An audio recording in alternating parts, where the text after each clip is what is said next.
कालची 3-4च्या सुमारास जी घटना घडली, दुर्दैवी घटना. 13 वर्षाचा मुलगा बिबट्याने 13 वर्षाच्या मुलावर हल्ला केला आणि बिबट्याने हल्ला केला आणि दुर्दैवी घटना घडली. ती घटना घडत असताना त्या ठिकाणी ती घटना घडली आणि ती दुर्दैवी अशी घटना बिबट्याची घडली. बिबट्याची संख्या इतकी वाढलेली, बिबट्याचं प्रमाण वाढले आणि त्या घटनेनंतर असे 12 दिवस झाले. पहिली एक घटना घडली होती, ती पहिली 9 वाजता घडली होती. 9च्या सुमारास पहिली एक घटना घडली होती. ती एक बारकीची मुलगी बाबा उसाला पाणी भरीत होता. त्या बाबाला पाणी घेऊन चालली होती प्यायला. बिबट्या दडून बसला होता. बिबट्याने तिच्यावर सुद्धा दलप घालून ती सुद्धा धक्कादायक एक घटना घडली होती. आणि अशा वारंवार घटना घडत गेल्या. आणि एक जांबूची घटना, आजी वाटेवरून 6च्या सुमारास, सकाळच्या पाठीच्या 6च्या सुमारास आजीला वाटेवरून नेलं, आजी उदलप घालून.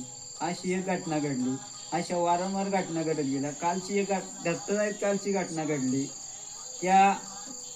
त्या बापाला काय वाटलं असेल, त्या बापाने ती बॉडी स्वतःच्या अंगावर रक्त सांडलं आणि ती बॉडी बाहेर त्यांनी काढली आणि पाहत असताना ती घटना घडली. आणि अशा वारंवार घटना प्रत्येक गावात, आज पिंपरखेडमध्ये झालं, उद्या शिव्यामध्ये होऊ शकतं, प्रत्येक गावामध्ये, वस्तीमध्ये होऊ शकतं, राजनीमध्ये होऊ शकतं. आणि एक घटना सोंदायाची झाली. सोंदायाची घटना अशी झाली, एक वयस्कर आपला तरुण माणूस त्या ठिकाणी गाडीवरून जात होता. त्याच्या अंगावर बिबट्याने झडप घातली आणि त्याला वडीत नेलं. त्याने आरडाओरडा केला.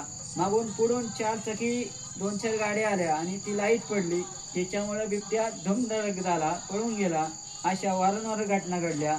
मला एवढंच सांगायचे, केंद्र आणि राज्य सरकारला याच्यावर काहीतरी निर्बंध घातले पाहिजे. आणि पर्यावरण मंत्र्यांचं लक्ष नाही राहिलं. अधिकारी 12 दिवस झाले त्या घटनेला. पहिली घटना 12 दिवसापूर्वी झाली. त्यावेळेस सांगितलं होतं की या ठिकाणी तपासणीला कोणताही अधिकारी या ठिकाणी आलेला नाही. कोणताही अधिकारी या ठिकाणी आला नाही. आणि त्या निष्काळजीमुळे हे घटना घडत राहिल्या. आणि या ठिकाणी अधिकारी आले पाहिजे, पालकमंत्री आले पाहिजे, पर्यावरण मंत्री या ठिकाणी आले पाहिजे, मुख्यमंत्री असतील, त्यांचं कोणतं मंत्रिमंडळ सगळं इथं आलं पाहिजे. आणि ताबडतोब तुम्ही काहीतरी निर्णय घ्या. याच्यावर जर निर्णय घेता येत नसेल तर आम्ही करायचं काय? आम्ही संताप व्यक्त करतो. याचं राज्य सरकार आणि केंद्र सरकार याच्या परत जर याची अशी घटना घडली, याला जबाबदार राहील केंद्र सरकार आणि राज्य सरकार आणि पर्यावरण मंत्री आणि पर्यावरण खाते याला जबाबदार असते. तुम्ही जर असं करत असाल तर आम्ही शांत बसणार नाही. आम्ही तीव्र गतीत आंदोलन केल्याशिवाय, पुन्हा परत आंदोलन केल्याशिवाय राहणार नाही. मग आंदोलन मुंबईमध्ये आल्याशिवाय राहणार नाही. मग आमचं आंदोलन मुंबईमध्ये येणार आणि आम्ही मुंबईमध्ये घुसणार. आम्ही घुसतो. आता कसं आहे, बारकाल्या मुलांचा जीव जातो. त्या बापाला काय वाटलं असेल, त्या आईला काय वाटलं असेल, त्या आईचा जीव किती तुटला असेल.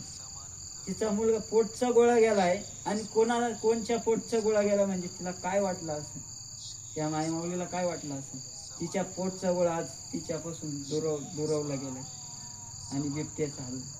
हे कशामुळे झालं? झाडं तुटली गेली, पर्यावरण नाहीसं झालं. याच्यामुळे बिबटे कुठं आले? ग्रामीण वस्ती आली. ही गोष्ट झाली. हेच मला सांगायचे राज्य आणि केंद्र सरकार. तुम्ही याच्यावर ताबडतोब काहीतरी निर्णय घ्या.